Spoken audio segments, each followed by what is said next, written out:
Mis padres intentaron darle mi herencia a su hija favorita, pero no contaban con que alguien ya había previsto su traición.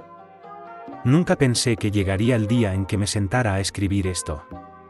Pero aquí estamos, sobreviviendo a la familia que se suponía debía amarme. Durante toda mi vida, mis padres hicieron muy claro que yo era el plan B de la familia. Amy, mi hermana menor, era tratada como si caminara sobre agua bendita. Mientras a mí se me exigía la perfección, a ella se le perdonaba absolutamente todo. Amy no era solo la favorita, era intocable. Tiraba cosas, insultaba, mentía, manipulaba. Y mis padres solo reían, diciendo que era cosas de niños, parte de su personalidad fuerte. A mí, mientras tanto, me crucificaban por cualquier fallo mínimo. Suspender un examen, qué decepción eres. Pedir ayuda con un problema, no seas débil. Llorar cuando Amy me rompía algo o me humillaba frente a sus amigos, ¿qué has hecho para provocarla? Con los años, aprendí que en esa casa ser correcto era una derrota, mientras ser cruel era premiado. Pero lo que vino después fue peor. Cuando nuestro abuelo enfermó, fue el único que siguió tratándome como una persona. Él veía todo. Nunca lo decía en voz alta, pero sus miradas cómplices, sus pequeños gestos, me decían que sabía la verdad. Antes de morir, nos llamó a ambos. Yo pensé que era una despedida. No. Era un testamento verbal. Dijo que su herencia sería para nosotros dos, bajo ciertas condiciones.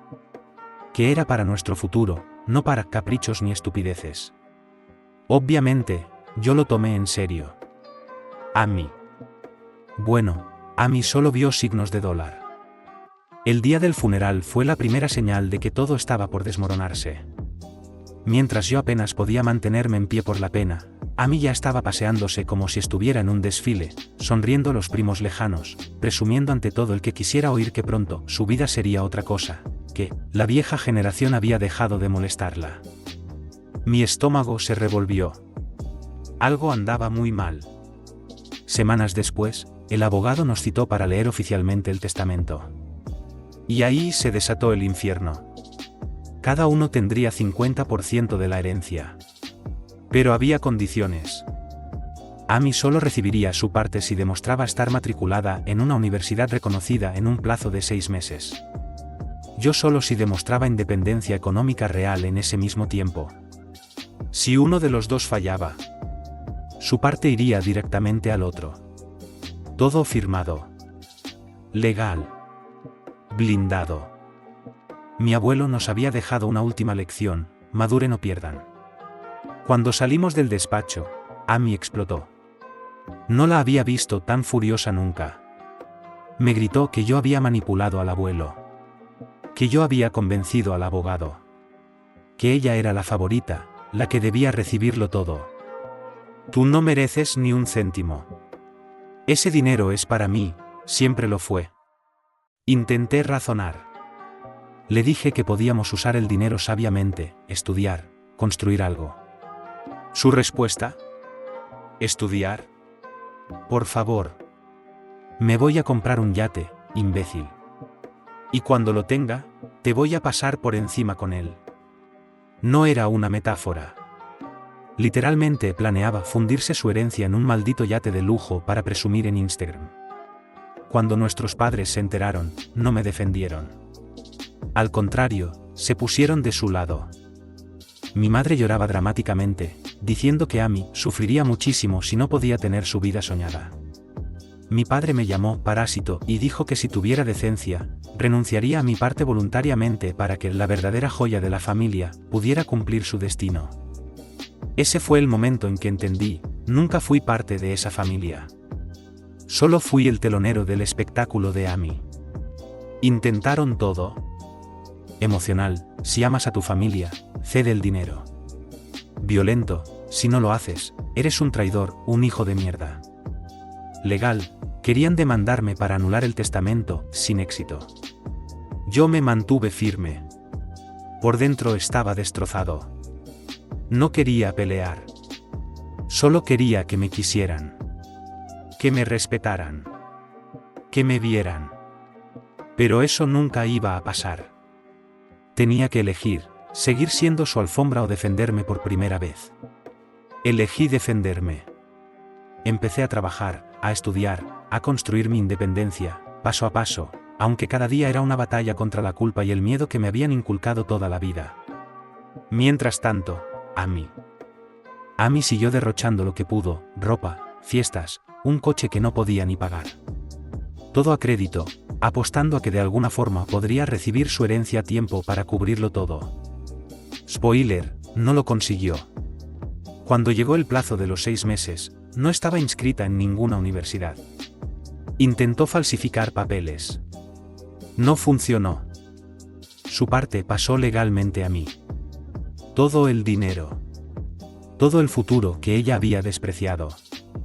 Ahora estaba en mis manos. Seré sincero, recibir toda la herencia no se sintió como una victoria. Se sintió como estar en medio de un campo de batalla, rodeado de cadáveres que aún seguían lanzándote piedras. Porque Amy no iba a rendirse tan fácilmente.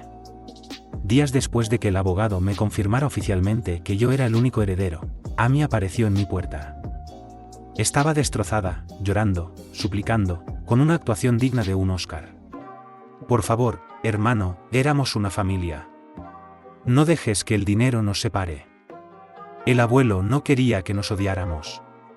Por un segundo, casi caí. Casi. Pero entonces noté el coche de lujo que todavía no había terminado de pagar aparcado en mi acera. Y su móvil último modelo brillando en su bolsillo trasero. Y recordé cada vez que me llamó inútil, cada vez que mis padres me dejaron solo mientras ella quemaba sus oportunidades. No. Esta vez no. Le cerré la puerta. Ahí se acabó todo. O eso creía. En cuestión de semanas empezó la verdadera guerra sucia. Amy difundió rumores sobre mí en toda la familia. Que yo había falsificado documentos. Mis padres organizaron una intervención familiar de emergencia donde, entre sollozos falsos, me exigieron que rectificara y devolviera lo que le correspondía a la verdadera merecedora. Recibí mensajes anónimos acusándome de ser un ladrón, un egoísta, una vergüenza. Mi padre fue aún más lejos. Me desheredó públicamente de su testamento. En la misma reunión familiar donde debía anunciar algo importante, simplemente dijo: ya no tengo un hijo mayor. Aplausos discretos de Amy. Caras serias de los tíos. Mi abuela, la única que se puso de pie y se fue de la reunión sin decir una palabra. La abuela. Mi salvación silenciosa. Me llamó esa noche. Me dijo que el abuelo había visto venir todo esto. Que había confiado en que yo sería lo suficientemente fuerte para soportarlo. Que ella estaba orgullosa de mí. Y luego me reveló algo que cambió todo. El abuelo había dejado una segunda parte de la herencia.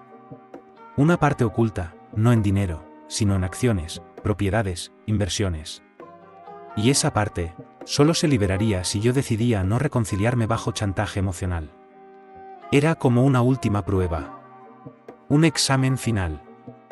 Mientras tanto, Amy tocó fondo. Se endeudó más allá de lo manejable. Vendió su coche, sus bolsos de diseñador, incluso sus muebles. Suplicó en redes sociales ayuda económica mientras seguía gastando en fiestas. Sus amigos desaparecieron como humo cuando el dinero se acabó. ¿Mis padres? Ellos siguieron apostando todo a su hija dorada. Hipotecaron la casa familiar para ayudarla a pagar sus deudas. La misma casa donde me habían criado como una molestia tolerada. La misma casa que mi abuelo había construido con sus propias manos. Verlos destruir todo para salvar a quien los había usado como cajero automático fue devastador. Un día, recibí un mensaje de Amy. No te lo voy a perdonar nunca. Espero que te pudras solo, porque nadie te va a querer jamás. ¿Dolió? Claro. Pero por primera vez en mi vida, entendí algo: su odio no era mi carga. Nunca lo fue. Hoy, meses después, puedo decir que mi vida es otra. Abrí un pequeño negocio con parte de la herencia, un centro comunitario de apoyo psicológico para jóvenes que, como yo, fueron invisibles en sus familias. Terminé mi carrera, la que había abandonado cuando era más joven porque no servía para nada, según ellos.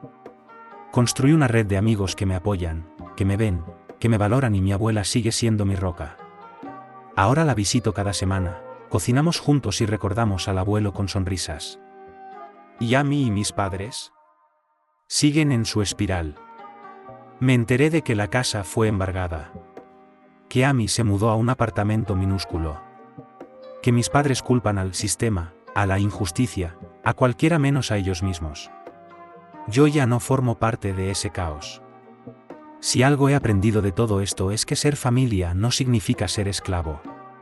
Que a veces el acto más valiente es dejar de mendigar amor donde solo hay desprecio. Y que, aunque duele, liberarte es el mayor acto de amor propio que puedes hacer. Para cualquiera allá afuera luchando contra familias que intentan romperte. Resiste. No te rindas. No estás solo. Te mereces algo mejor. Y si nadie te lo ha dicho todavía, déjame ser el primero. Tú importas.